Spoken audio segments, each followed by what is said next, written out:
And welcome, ladies and gentlemen, to the monastery, the open bar of the internet, the world's greatest shit show, and the place where we, the good brothers and sisters of this most holy of temples, seek enlightenment through the drunkest, craziest, and most batshit ways possible.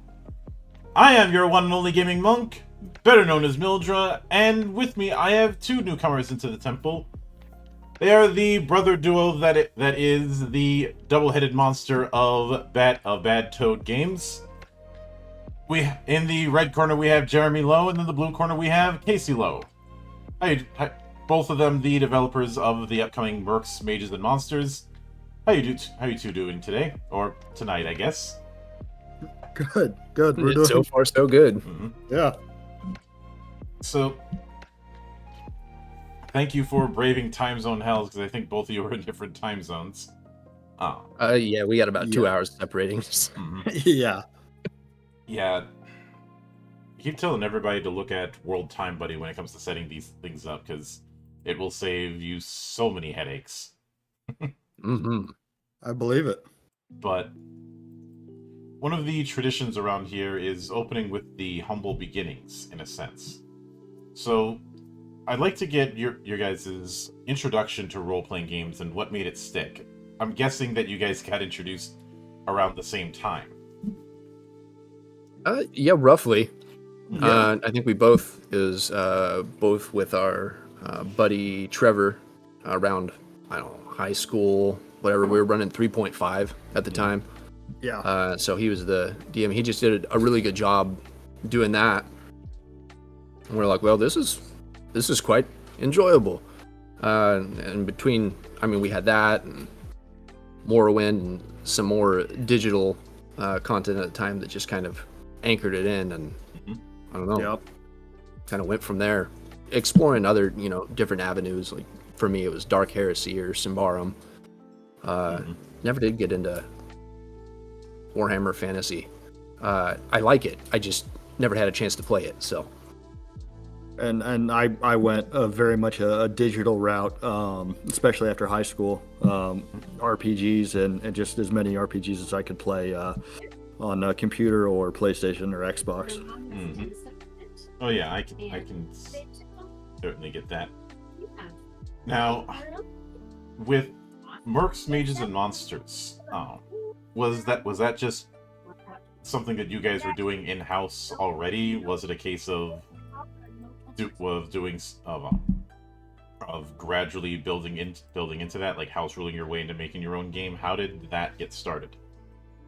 Oh, it was a couple years ago. We were actually just messing around and we were working on a different game. We were just, we hadn't even intended to really do anything. We were just joking about making a game, and we're like, well, heck, let's do it. And we actually started with one that's working title is called Crags and Crevices, and it was a much more darker tone.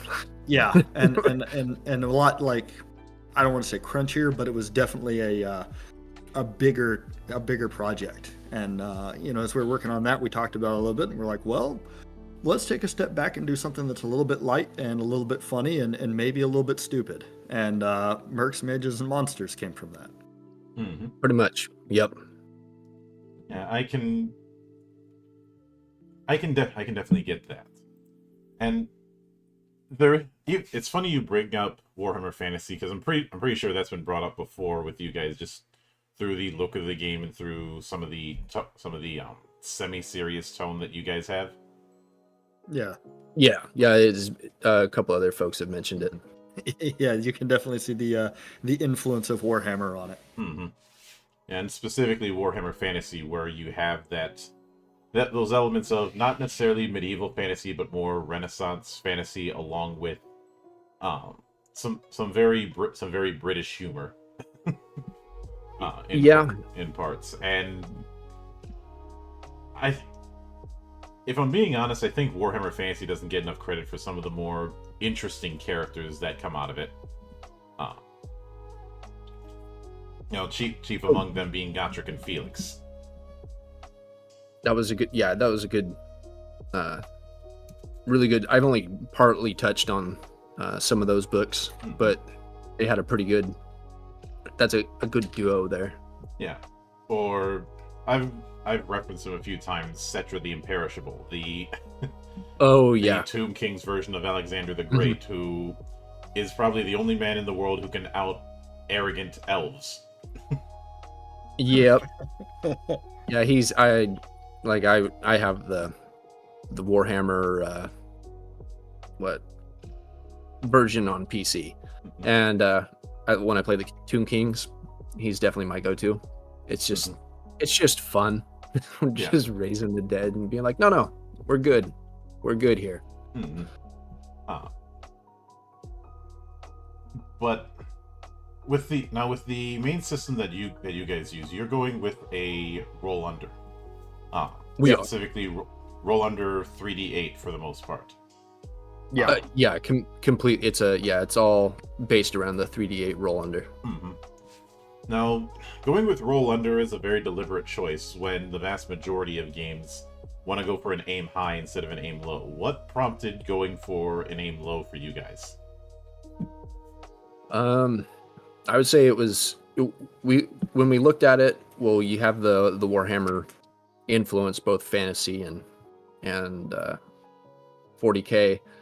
But looking at it, we're like, okay, it just made sense to say, here's your skill cap, X number, say like 17 or whatever for a trait or what have you, and say you have to, that's your peak, that's where you're maxing out. You have to be able to roll under that to accomplish something.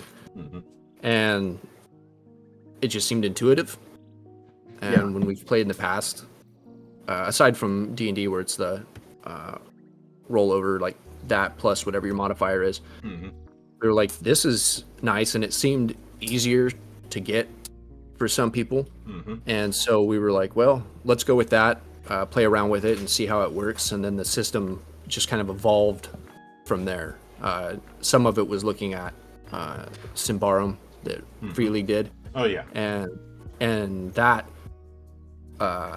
is a wonderful, aside from the artwork, artwork is beautiful. But the systems, the way they have stuff laid out in there is pretty good. And so some inspiration came from that. And it was just like, well, let's build off some of these systems. Let's look and kind of build our own thing. But that's kind of what gave us the route to start with. And then we just went forward from there. Yep. And is it a case where everything's roll under, or is it just that 3d8 roll? So the 3d8 roll is, and the roll under with that is the mechanic that really is how you decide everything. So when you're doing your checks or stuff like that, or rolling to see if you hit an enemy, all of that is roll under. When you come to your damage and your armor, that is when you're rolling a dice. For rolling high, so you know, like a 1d4 for your armor, because our armor is flexible, and so you can have either 1 or 4 armor depending on the turn, but you want those obviously to be high because that's going to soak damage. But yeah, like he said, everything else is roll under, and later on in the game when players get to a higher level and their traits are higher, plus some of their other modifiers for the skills they've developed, they're looking at getting a higher success level, and that just means beating your whatever your modifier or your trait level and your bonuses by X number. So you beat it by 5, so that just means you're 5 under or 6 under or something like that. Then another mechanic kicks in, you get a bonus, or you end up beating someone else that may have the same level as you, but they only got 4 under, you got 5 under, and so it made it flexible without having to do giant pools of dice in some areas, or okay, well, you won, they won, okay, you got to roll again. That's in some other systems, and so we just tried to cram I wouldn't say as much as we could, but we tried to make it simple, fluid, and overall understandable, with having mechanics that made sense when you hit certain things, either doubles or triples, which is really rare, but we tried to fill it out as best we could. I'm guessing rolling doubles or triples, is that where actually in combat you have that as status effect, but is is criticals rolling triples, or is it a case of a specific result that wouldn't be all that easy to get? So we actually just updated this too. So you've heard it here first.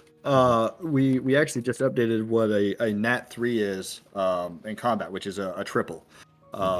Is where you roll 3 ones on the dice. It's Nat 3, and that's a critical hit. It's an instant death for the enemy. Because it is such a rare roll, it's we wanted to make it where, okay, yeah, you've earned this. So if you do roll that, that Nat 3, that's an instant kill. And just for shits and giggles, I decided to calculate the odds of it through any dice. Mm-hmm. Getting a Nat 3, the percentage is 0.2. Oh yeah, Yep. it's about a 1 in 514 or something. Yeah, Or 512. Yeah, yeah, 1 in 512 or 512, I believe, something like that. Yep. No, it's incredibly rare. And that's why it deserves that that big the big finish, which would be really awkward for a GM if they got you facing that big enemy and it hasn't happened yet, and you're right there at the end of your story they have for you, and you roll that Nat 3 and you just instant kill that guy. It'd be kind of awkward for them, but as the players and stuff, it'd be I think it'd be a heck of a story. Yeah. On one hand, yes, and on the other hand, that certainly fits that style of humor that is very much present in Warhammer, especially any time you have the orcs or the Skaven about.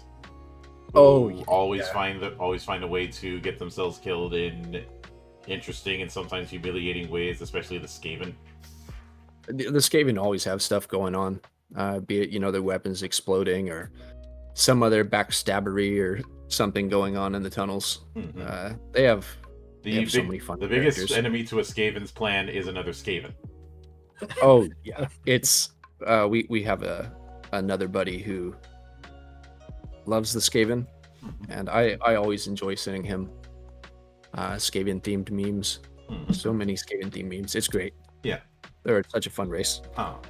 And I enjoy giving my players powerful but unsafe equipment. The kind of thing that's as much a danger to them as it is to whoever they're pointing it at. Oh yeah. But obviously, when it comes to you have the typical traits, which are your versions of ability scores. As well as things like knacks and talents and magic.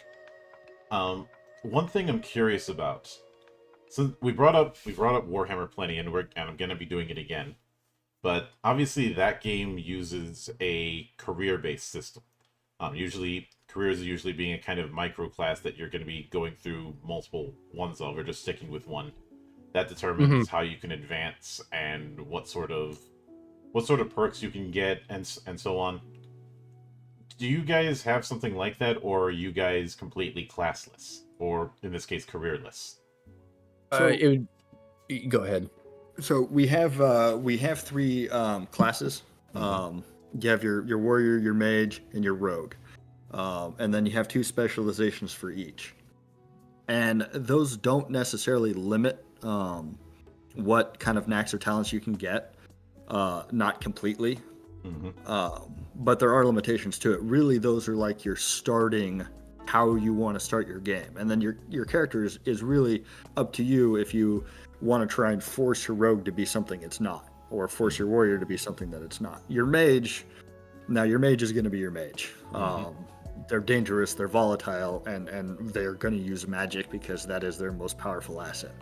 If you wanted to be a warrior and work on getting to the point where you can cast magic, you absolutely could do that, but it's going to take a lot of time.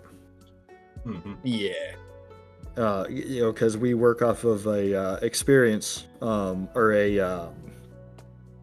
I just experience. forgot.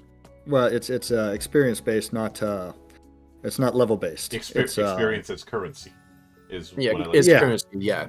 Yeah, we called it skill based Skill-based. because you're always upgrading skills and everything. There's not milestones. Like you get to whatever level and then you unlock all these skills.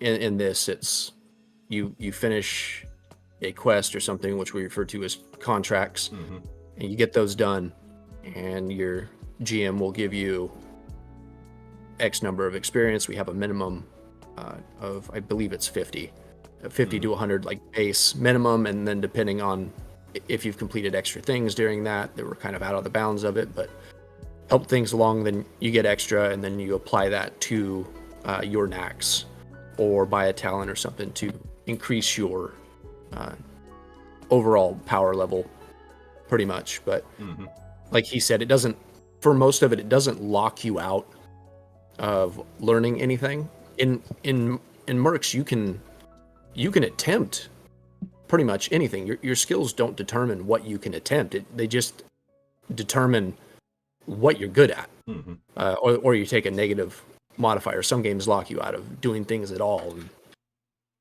we just want to make that clear for like some people that stare at their character sheet and go, "Well, what can I do?" And they're always looking at what they have. It's like, no, you can do stuff. You can, I mean, I could work in a machine shop. I just won't be very good at it.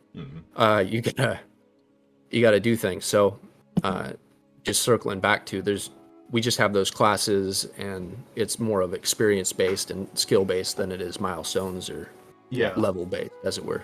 Yeah, and I know you said skills, but I think the equivalent you'd have in this is what you call knacks. Yeah, which are on three different tiers, that being apprentice, journeyman, and master. But since on the character sheet the spot for knacks is also used for spells, are some spells on that same kind of setup? Or is Absolutely. That they're on the same. It's the same. It's the same tier level. Yep, they have apprentice, journeyman, and master spells as well, which means if you're a mage and you're rocking an apprentice level spell, you could try to cast it at a master level if you wanted to, but I mean that's you might. You're gonna take a debuff for sure, and your party should probably move away from you. Yeah, especially due considering to how miscasts work. Yeah. Yeah. We had a. I wouldn't recommend this, but when we were at the when I was at the GameCon in Newburgh, which was really fun, one of the players that played at the demo table asked if he could, fail on purpose. It's like, well, you could, I guess, which is just willfully losing control of the magic, and decided to use himself as a nuke to sort of exploit that thing. And just because of how we had the pre-gen characters, the mages ended up with, for us, an insane amount of health, like 17 health or something. So he ended up, which isn't normally what happens, but we thought it was funny, so we let it ride. But he ended up almost nuking half his health, taking the damage. Luckily, his party didn't realize what he was doing, so they weren't with him. He ran out ahead and basically used himself as a bomb, but he ended up dealing some damage to the skeletons he was trying to kill, and not as much as he would have liked. He took more damage than that. But if he would have tried to cast it as at a higher level, then death, pain, destruction, he probably could have killed himself before we even got into anything. And with that in mind, one of the things you kind of hinted at earlier is that armor is armor, and the way defenses work is a bit more fluid. Obviously, one of the big things I noticed is that doing a reaction roll is part of the attacking process. It sounds like you always have that opportunity to dodge or to parry when you're getting attacked and when you're attacking the enemy.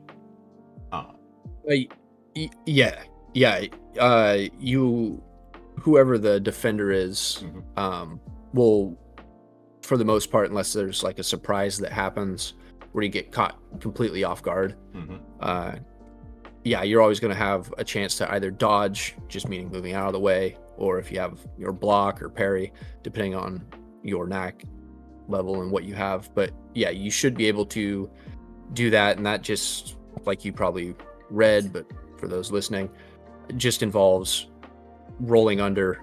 Like if the attacker rolls, they meet whatever their target number is on their precision, which is our combat trait.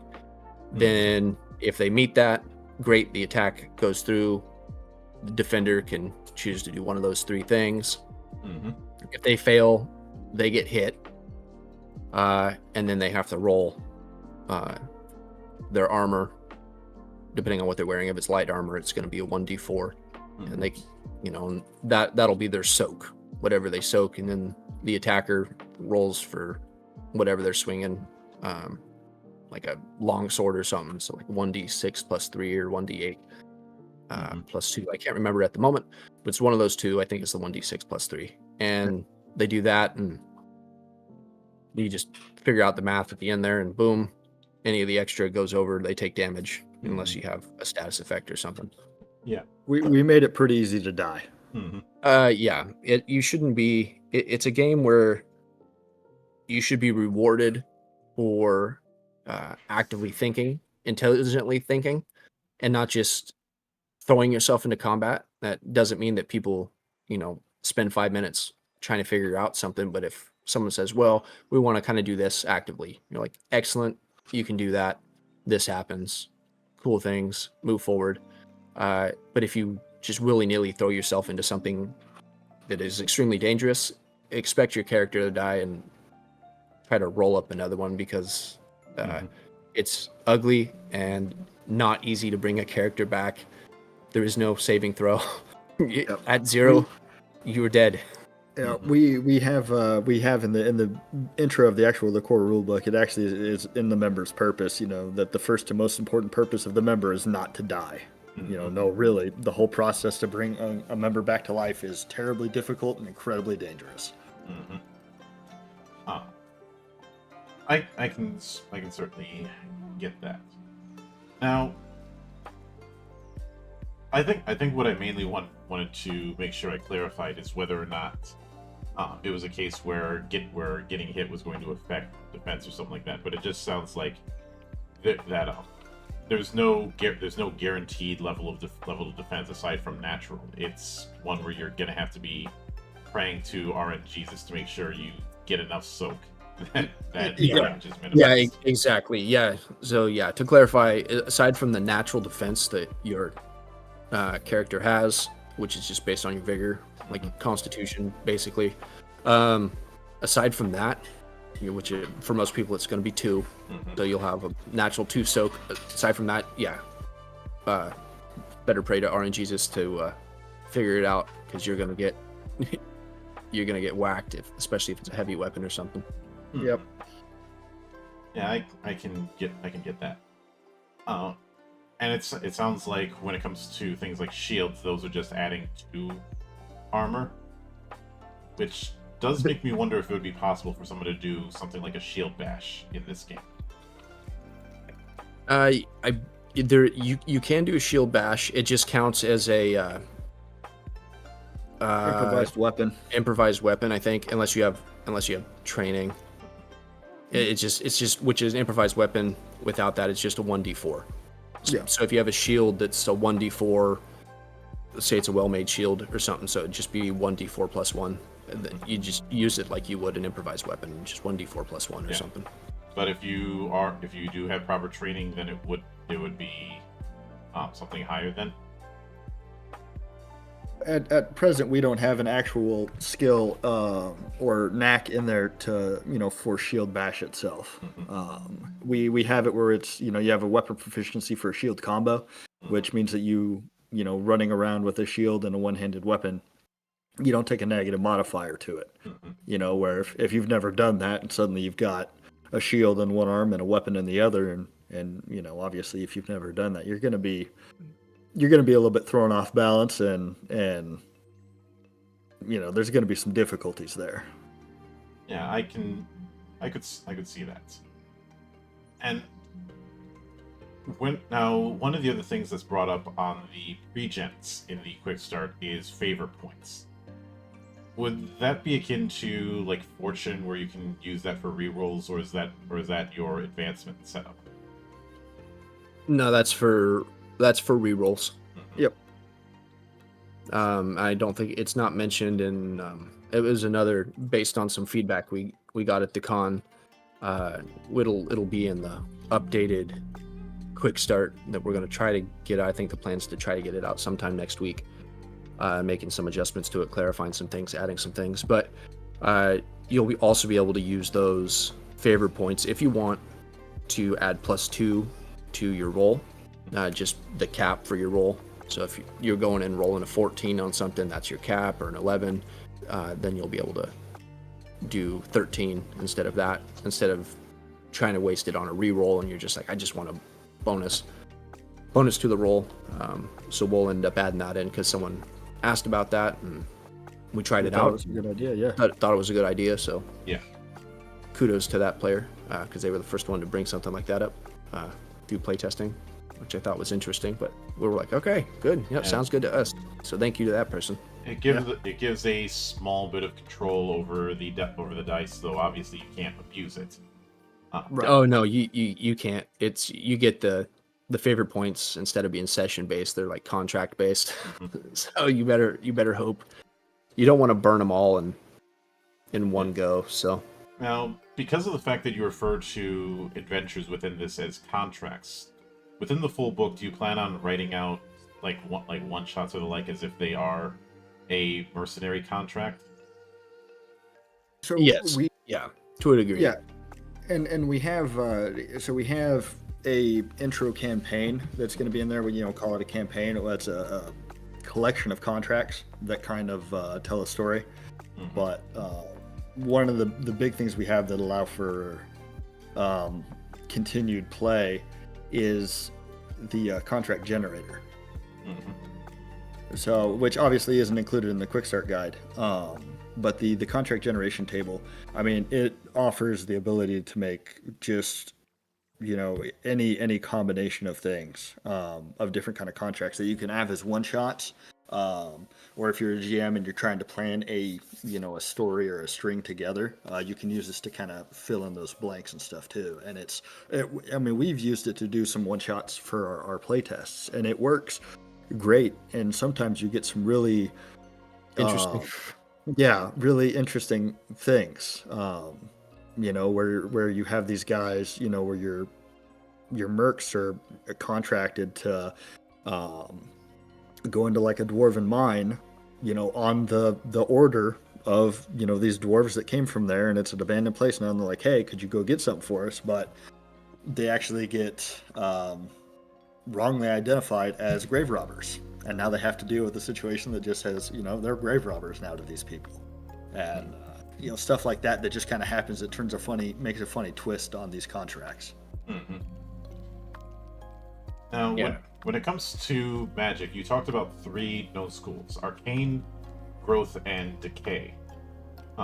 Obviously, there's going to be quite a few spells in each of those schools, but what would be the general theme when it comes to those 3 schools of magic?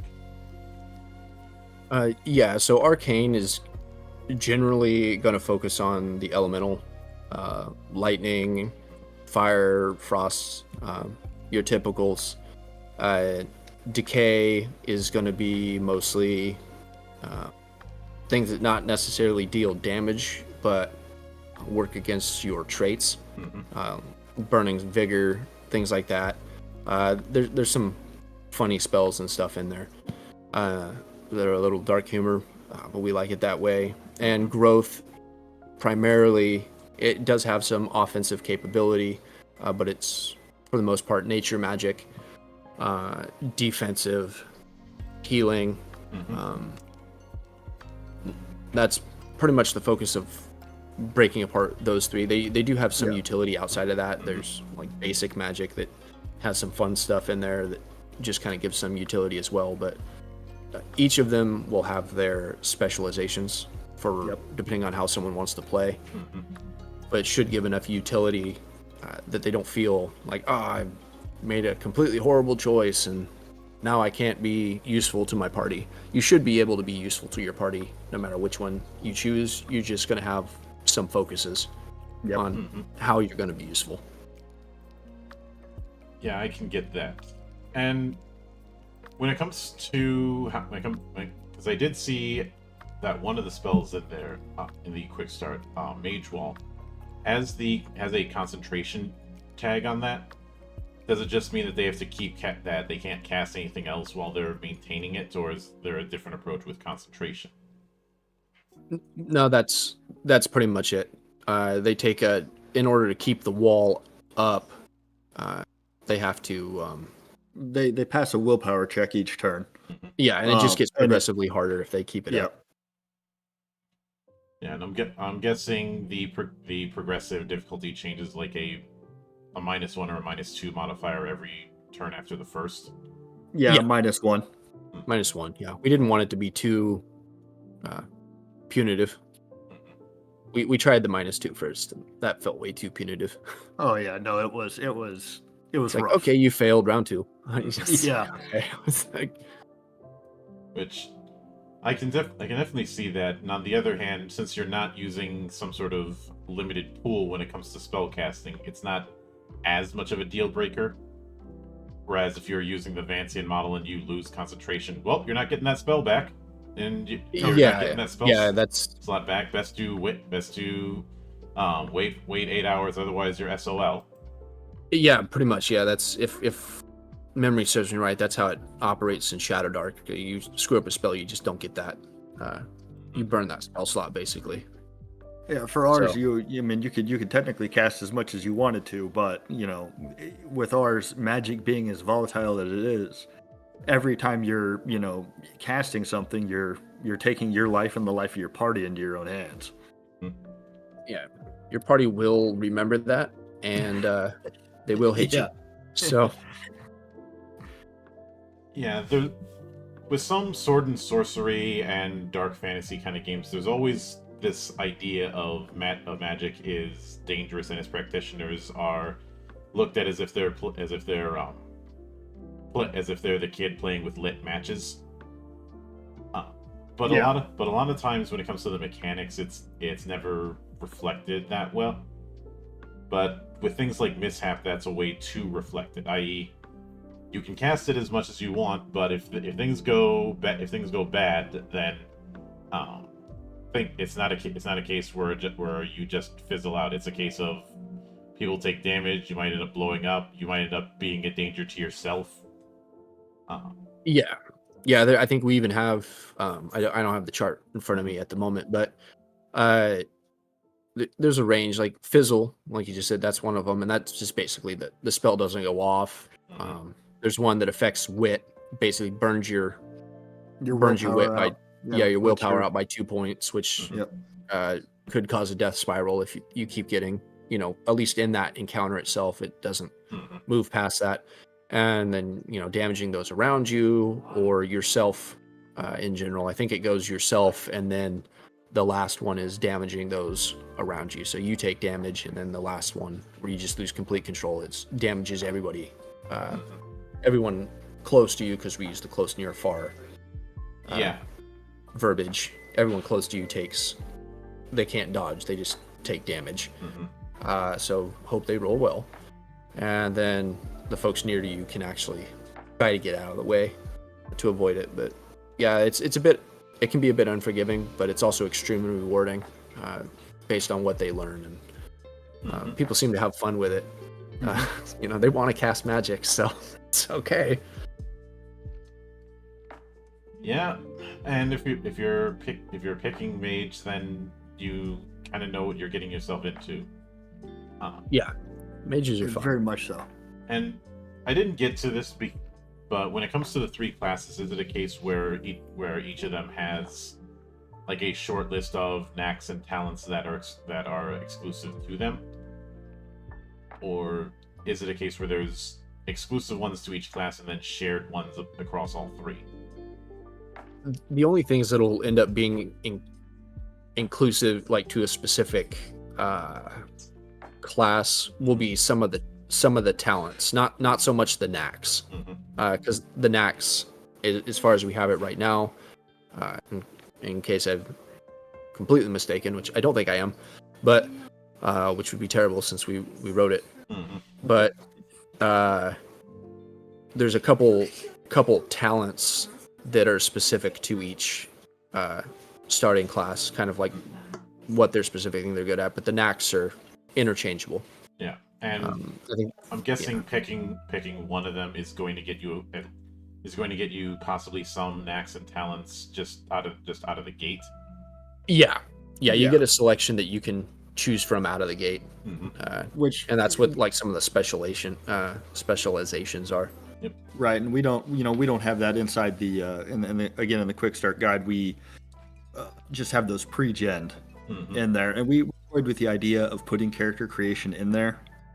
It was asked about by a couple different people if we'd put the character creation in the quick start guide, but there's just a lot of detail in our character creation. The process itself only takes about 15 minutes to create a character, but there's a lot of information that you have to do that, and that's all of the knacks, all of the talents, and the spells and stuff. And we didn't want to bloat the quick start guide with that much detail right out of the gate. I can understand that. And if you did put the character creation in this quick start, you'd probably end up adding like 10 or 15 pages at least, just based on what you're seeing.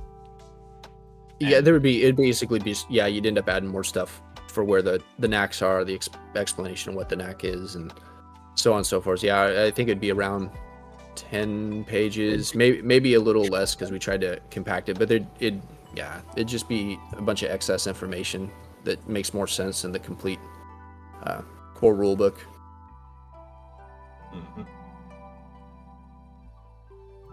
And with that in mind,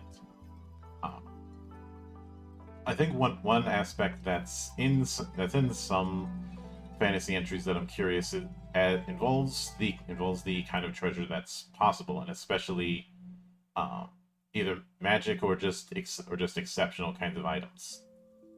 Do you guys have plans on putting that within the equipment section of the full book? There'll be something in there. It'll most likely be in the GM section, I think. For now, like some of the stuff that is alluded to, not in the quick start, we don't have that there, but some of the stuff that's alluded to is scrolls, because that's outside of going to one of the colleges and training and things like that for mages. Scrolls are a way they can accelerate that and get some new spells outside of the school they've chosen initially, and then finding better weapons or some enchanted items. Those examples of those will be in there, and we haven't made it yet, but there'll probably be a little chart or something in it to roll up something special to give players a little bit more of an opportunity. And again, it'll depend on how generous their GM wants to be with handing out golden goodies and stuff, but they can expect to get better swords, like +1, +2 masterwork swords, or something to give them a little bit more of an edge without the fear of making them too OP. So I know I keep saying I can get that, but that's what comes to mind when it comes to this sort of thing. And yeah, my phrase when I start doing that is that tracks. Yep. That's my go-to phrase. Oh yeah. Now, And go ahead.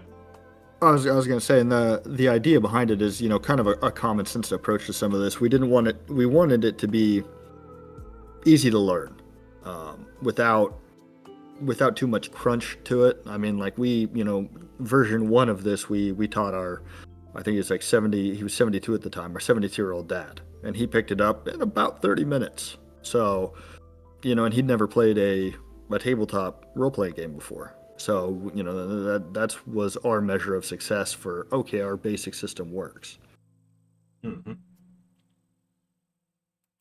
And with that in mind, what are you shooting for as far as a page count?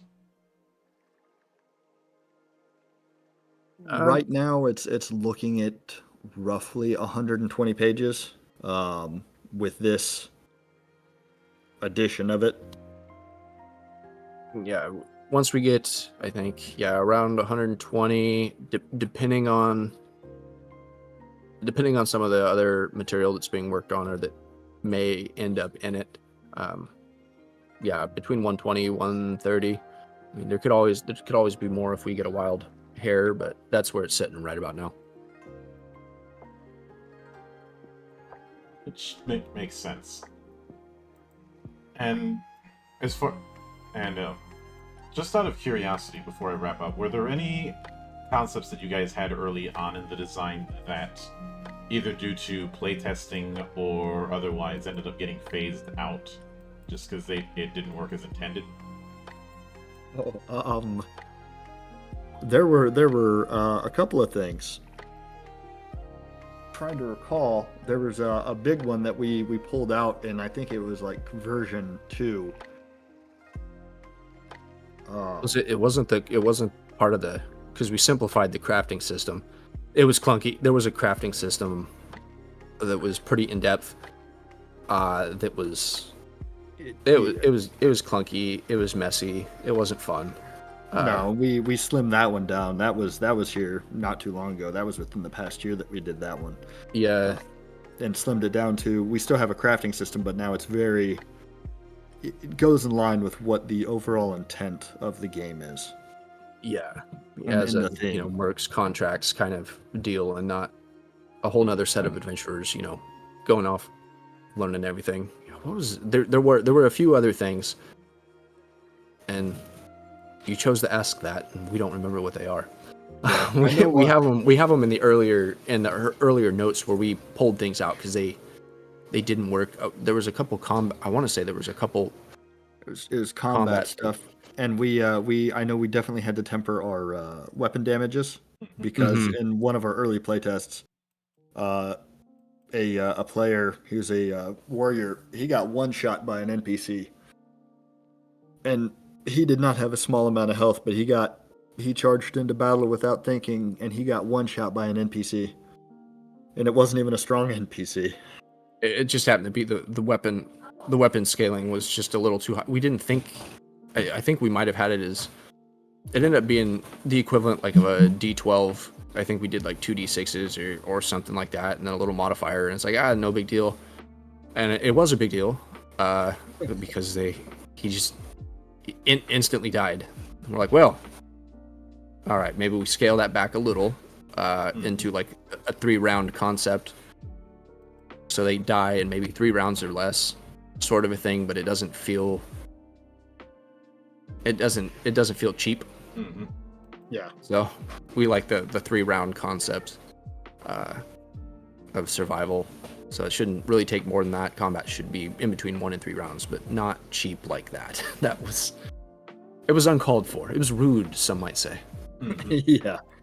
Yeah, I could see that. And I will certainly be looking forward to seeing how things develop within M3 is what I'm going to be calling it. Because if I call it 3M, we're going to get sued. Yes. Yeah. Let's not do that.